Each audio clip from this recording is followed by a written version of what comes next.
जय श्री कृष्णा। राधे राधे। श्री कार्तिक मास महात्मा 34वां अध्याय।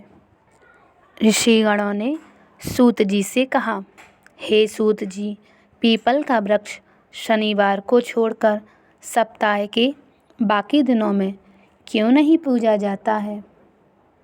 सूत जी ने कहा, समुद्र मंथन करने से जो रत्न देवताओं को मिले थे, उनमें से देवताओं ने लक्ष्मी और कौस्तुभमणि भगवान विष्णु को दे दी थी।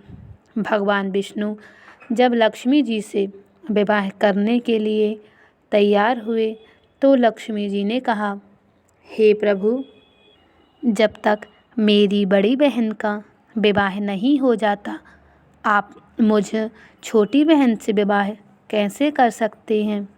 इसलिए आप पहले मेरी बड़ी बहन का विवाह कीजिए, बाद में फिर मुझसे विवाह कीजिए, क्योंकि यह प्राचीन नियम है। सूत जी बोले। लक्ष्मी जी के ऐसे वचनों को सुनकर भगवान विष्णु ने लक्ष्मी की बड़ी बहन का विवाह उद्दालक ऋषि के साथ कर दिया।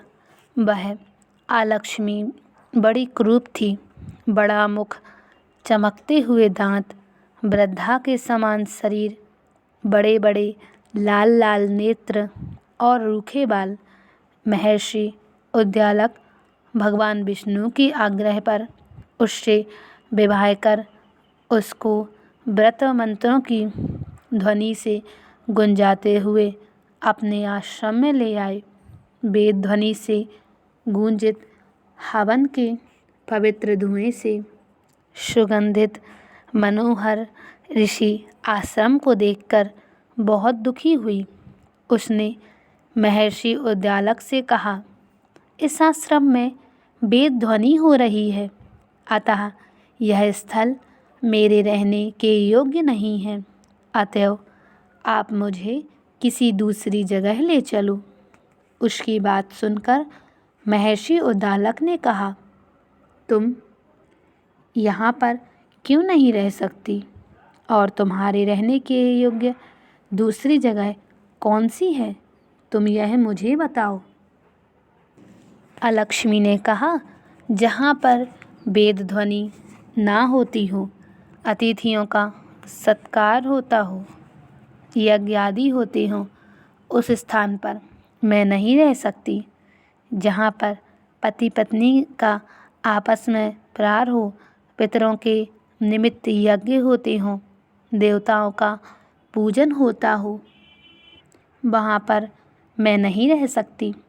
जहाँ दिन रात पति पत्नी में झगड़े होते रहते हों और जहाँ से अतिथि लोग सदा निराश लौटते हों, जहाँ पर पूज्य वृद्धों, सत्य पुरुषों तथा मित्रों का अनादर होता हो, जहाँ पर अति कठोर वाणी बोली जाती है, जहाँ पर दुराचारी, चोर, परस्त्रीगामी प्राणी रहते हैं, जहाँ पर गऊओं का मद्यपान, ब्रह्म हत्या आदि पाप होते रहते हों, वहाँ पर मैं प्रसन्नतापूर्वक निवास करती हूँ। सूत जी ने कहा। इस प्रकार अलक्ष्मी के वचनों को सुनकर महर्षि उद्दालक का मुख मलिन हो गया। वह उस बात को सुनकर चुप रह गए। थोड़ी देर तक चुप रहने के पश्चात उन्होंने उससे कहा, अच्छा, तुम्हारे लिए ऐसा ही स्थान खोजूंगा, अतः मैं जब तक तुम्हारे लिए ऐसा कोई स्थान ना ढूंढ पाऊँ, तब तक तुम इसी पीपल के नीचे चुपचाप बैठी रहो। सूत जी ने कहा।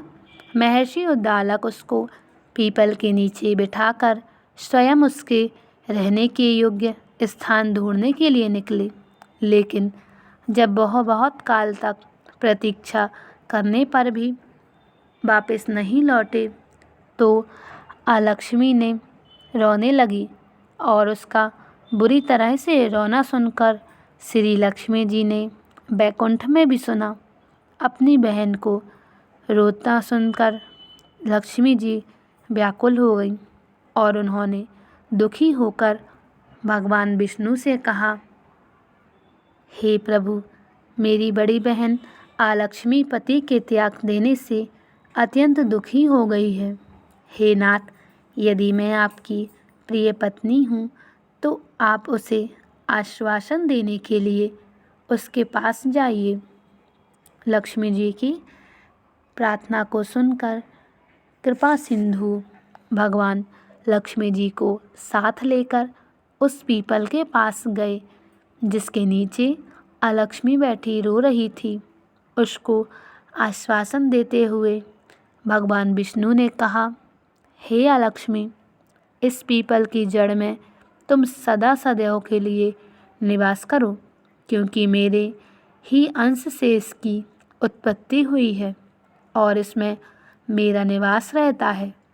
प्रतिवर्ष गृहस्थी लोग तुम्हारा पूजन करेंगे और उन्हीं के घर में तुम्हारी छोटी बहन लक्ष्मी निवास करेगी। स्त्रियों को विविध उपहारों से तुम्हारी पूजा करनी चाहिए। मनुष्यों को चाहिए कि वह पुष्प, धूप, गंध आदि से तुम्हारी पूजा करें, तभी लक्ष्मी जी उन पर प्रसन्न होंगी।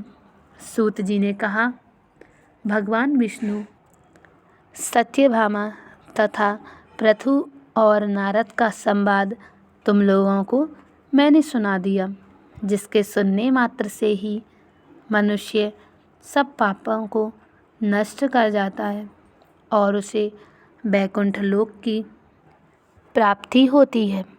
तुम लोगों को जो कुछ पूछना हो पूछ सकते हो, उसे भी मैं विस्तार पूर्वक कहूँगा। सूत जी की यह बात सुनकर शौनक आदि ऋषि महर्षि थोड़ी देर तक प्रसन्नचित्त वहाँ बैठे रहे। पश्चात श्री बद्रीनारायण जी के दर्शन करने के लिए चले गए। जो प्राणी इस कथा को सुनता है और दूसरों को सुनाता है, वह इस संसार में संपूर्ण सुख प्राप्त करता है। श्री कार्तिक मास महात्म्य 34वां अध्याय समाप्त। जय श्री कृष्णा। राधे राधे। यह कार्तिक माह का अंतिम अध्याय था। अगर आपको हमारी कथाएं अच्छी लगी हों तो इस वीडियो को लाइक शेयर ज़रूर करें और हमारे चैनल को सब्सक्राइब करें। जय श्री कृष्णा। राधे राधे।